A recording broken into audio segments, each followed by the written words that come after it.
Okay, look, it's a week of anniversaries because people landed on the moon. Hoo-ha! Yay! 1969! As if, like, there weren't other problems going on in the world back then, but we're only going to remember that one halcyon moment. Okay, yeah, that's not the anniversary I'm talking about. I'm talking about one that's 50 years old.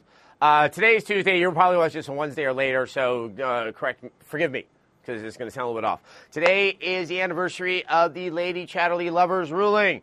More or less the end of modern censorship in the United States, because everyone thought that book was scandalous. And the Post Office General, get this, the Post Office actually had the authority to censor stuff. It dates back into the 1840s, where there was some, pre-neocon. Can you call something that? A pre-neocon dude who was the Postmaster General who decided that, like, there was just too much sin and vice in the world, and we're going to create censorship laws. And so arguments were made, and even though there was, like, naughty bits inside of Lady Chatterley's lover, they were able to say that this was not a detriment to society. They found a great loophole in the fact that it wasn't going to instigate any type of act. It wasn't, more or less they got past the censorship laws. Important point. If this is going to inspire you to go read Lady Chatterley's Lover, thinking like there's some good old in, out, you're going to be woefully disappointed. If you like fields and flower metaphors, oh my God, you will love this book. But it's kind of funny to look at this and realize how up in arms this made people. Obviously, there were other subsequent censorship battles, especially in Boston, with works by Henry Miller and William Burroughs. That one, I can understand why some people of conservative inclines might have been a little bit like, oh my God. Moving on. So because of this censorship ending holiday, I thought I've been thinking about sort of games and censorship because we get really worried because there are these laws. Almost every single state is trying to enact to restrict the ability to sell games with an M rating to minors, even though you can't do that. And every single one of these laws has been shut down. While this really seemed to be a very viable threat, especially during the unfortunate era of Columbine, it really seems less so. I think one great example that something has shifted is the game right behind me, Grand Theft Auto 4. Grand Theft Auto 3 and San Andreas and Vice City seem to just be touchstones. I mean, everyone's like, this is evil. Look, they played the game. They did something bad. There must be a correlation. Grand Theft Auto 4 came out, and I have to say I was prepped to be hauled out on the Geraldo show or something else like that to, defend the game, and the agents of censorship would say, no, it's evil, it's different. It really didn't happen.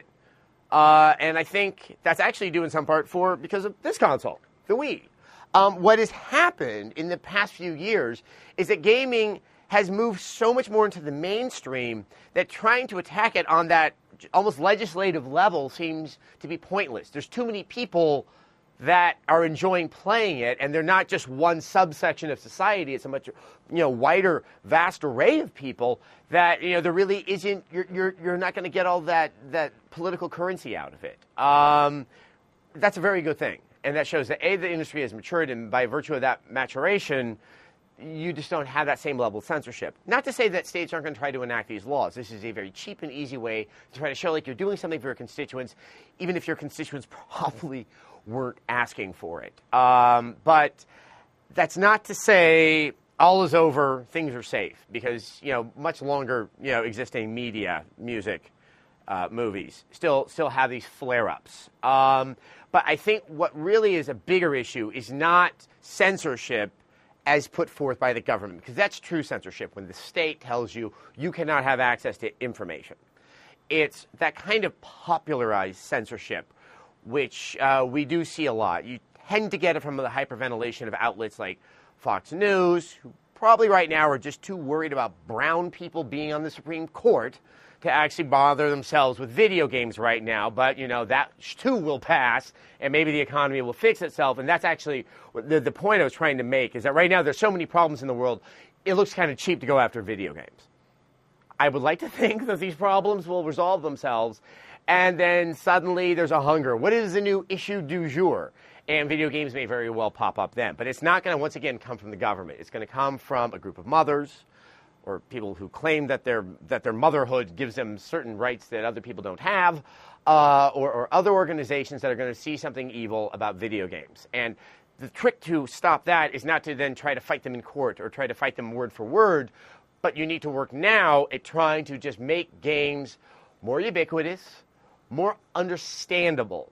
And that's really the key right there, because I don't think that games as a whole are what the problem is for people who seem to be anti-games. It's the fact that games kind of offer their own unique language. And if you look through the course of history, it's language. Differences in language that seem to be at the root of so many problems. And that includes like religion and things like that, because they too are sort of their own cultural language. Like the Flemish get angry about every 25 years in Belgium because, we're not French, they say. But you can go look in the history books for that. And we need to make that language more understandable. The more that it becomes this kind of circumscribed language, the more threatening and exotic it looks like to people who don't play games. And you really, if you look back at the hearings in Congress about comic books, because of one book called Seduction of the Innocent that was written, and they're like, it was speaking to children, but it wasn't speaking to anybody else. And it was like, I have no control of my children. The comic books have control over my children. Exactly the same thing that's happening with games. And as games are expanding, people are learning that language, but things can be done to try to bring people to understand games, find that game for your, parents that they don't get. I mean, it's called Wii Sports. This is what needs to happen during this time period where I don't think games are going to be under siege. It is going to happen sometime down the line, but at the same time, like I said, Lady Chatterley's Lover, there's just nothing sexy about that book. It's just a bunch of flowery prose. And we almost laugh so much, like, oh my God, we censored that. Guys, it was 50 years ago, and we've moved so far in society from that point. We've moved even less from the advent of video games to where we are now, so things are looking good. But at the same time, watchfulness is never a problem.